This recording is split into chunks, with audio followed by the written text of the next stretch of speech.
हाँ जी, नेक्स्ट देखो अपने कोल है B exercise rank of the matrix. ठीक है, रैंक ऑफ द मैट्रिक्स ਦੇ ਲਈ ਸਭ ਤੋਂ ਪਹਿਲਾਂ ਦੇਖੋ ਮੈਂ ਇੱਕ ਮੈਟ੍ਰਿਕਸ ਲੈ ਰਹੀ ਹਾਂ। ਸਕੇਅਰ ਮੈਟ੍ਰਿਕਸ ਹੈ 3/3 ਆਰਡਰ ਦੀ ਸਕੇਅਰ ਮੈਟ੍ਰਿਕਸ ਕੀ ਹੁੰਦੀ ਹੈ ਜਿਹਦੇ 'ਚ number of rows is equal to number of columns. Suppose ਕਰੋ ਆਪਣੇ ਵੱਲੋਂ ਅਗਰ ਮੈਂ ਕੰਸੀਡਰ ਕਰ ਰਹੀ ਹਾਂ ਕੋਈ ਵੀ matrix, it will be 1 4 and 7। ਠੀਕ ਹੈ, ਇਹ ਮੈਟ੍ਰਿਕਸ ਹੈ। ਕਲੀਅਰਲੀ ਦੇਖਣ 'ਚ ਪਤਾ ਲੱਗਦਾ ਪਿਆ ਸਕੇਅਰ ਮੈਟ੍ਰਿਕਸ ਹੈ, 3 ਰੋਜ਼ ਹੈ 3 ਕਾਲਮਸ ਹੈ। ਠੀਕ ਹੈ, same number of rose column ਹੈ। ਅਗਰ ਇਸ ਮੈਟ੍ਰਿਕਸ 'ਚੋਂ ਮੈਂ ਇੱਕ ਕਾਲਮ ਸਪੋਜ਼ ਕਰੋ ਮੈਂ ਫਸਟ ਕਾਲਮ ਡਿਲੀਟ ਕਰਤਾ ਔਰ ਬਾਕੀ ਜਿਹੜੀ ਮੈਟ੍ਰਿਕਸ ਇਸ ਤਰ੍ਹਾਂ ਲਿਖਤੀ, ਨਾਓ ਇਹ ਇਹਦੇ 'ਚ ਰਿਡਿਊਸ ਹੋ ਗਈ। ਹੁਣ ਇਹਦੇ 'ਚ ਰੋਜ਼ 3 ਹੈ ਬਟ ਕਾਲਮਸ 2 ਹੋ ਗਏ। ਜਾਂ ਸਪੋਜ਼ ਕਰੋ ਮੈਂ ਕੋਈ ਰੋ ਡਿਲੀਟ ਕਰਦਾ, फर्स्ट रो मैं डिलीट करती या मैं मिडल वाली डिलीट करती सपोज करो।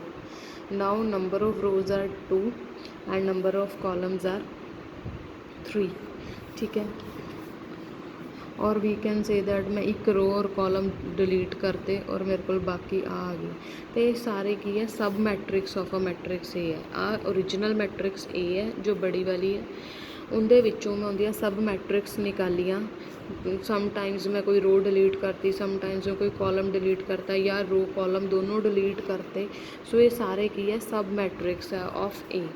और इन्होंने सब मैट्रिक्स का जो डिटरमीनेंट कंसीडर किया जाता है, डिटरमीनेंट of the sub matrix is called minor of order are.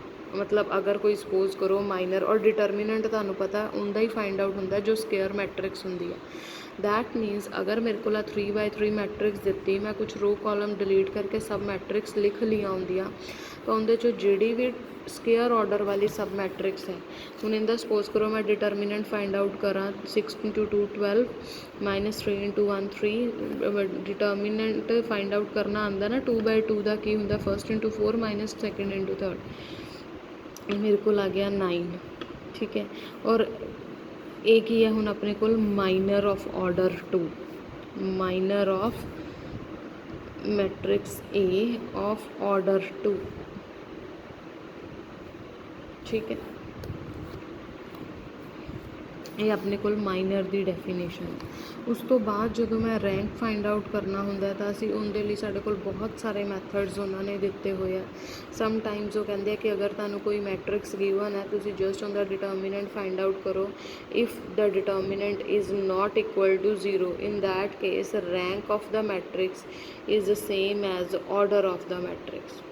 जिन्ना उनका ऑर्डर है उन्ना ही उनका रैंक होएगा।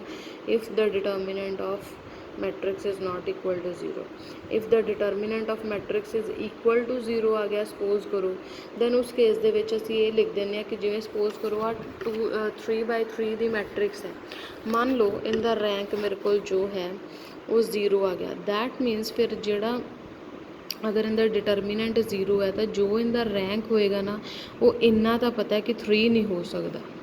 दैट मीनस रैंक की होएगा लैस दैन इक्वल टू 2। फिर 2 तो सानू चैक करना पेगा, वो किस तरह असीं इहदे चों माइनर्स फाइंड आउट करांगे 2/2 ऑर्डर दियाँ। अगर इहदे चों एक भी माइनर ऐसी मिल गई जिंदा डिटरमीनेंट नॉन 0 है दैन इस मैट्रिक्स का रैंक की होएगा 2। ठीक है, सब तो पहला मैट्रिक्स गिवन होएगी, देखो स्केयर मैट्रिक्स दी हुई है, दैन तुसीं उनका डिटरमीनेंट फाइंड आउट करोगे। If the determinant is non 0 in that case rank is same as order, but if rank determinant is equal to 0 तो असीं उनदे विचों छोटे ऑर्डर दियाँ माइनर्स फाइंड आउट करांगे क्योंकि इनका रैंक हुण 3 नहीं है। दैट मीनस इनका रैंक 2 या 2 तो भी घट है।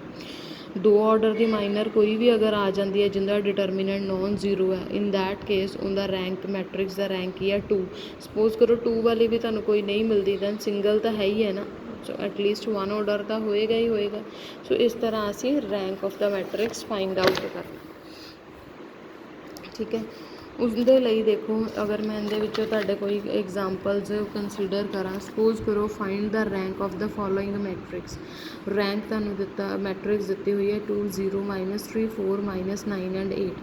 Since A is the matrix of order 2/3, ए जो है वो मैट्रिक्स है 2/3 ऑर्डर की, मतलब इहदे नंबर ऑफ रोज़ 2 है, नंबर ऑफ कॉलम्स 3 है। दैट मीनस इनका जोड़ा रैंक है वो जोड़ा दोनों चो मिनीमम नंबर है ना उनके तो या उनके बराबर हो सकता है या उनके तो छोटा हो सकता है। So when we take the determinant of 2/2 we get that it is non zero, therefore there exist a non zero minor of order 2, so इनका रैंक ही है 2 है। समटाइम्स की होंगे कि 2/2 की कोई ऐसी मिलती ही नहीं है माइनर जिनका डिटर्मिनेंट नॉन जीरो होए, तो उस केस दे विच रैंक ही 1 तो छोटा होएगा।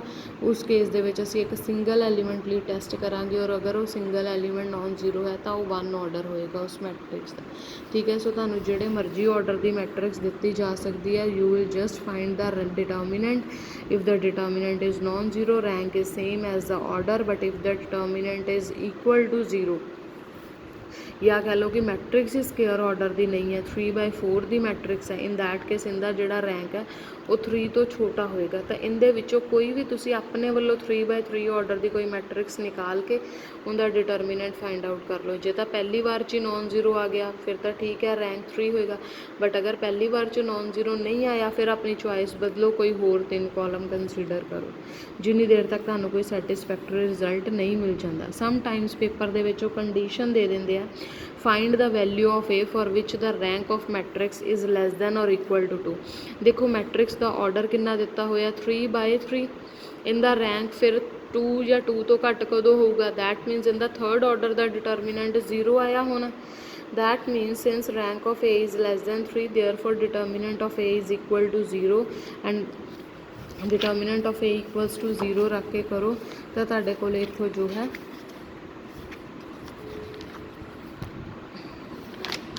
उस केस दे विच तुहाडे कोल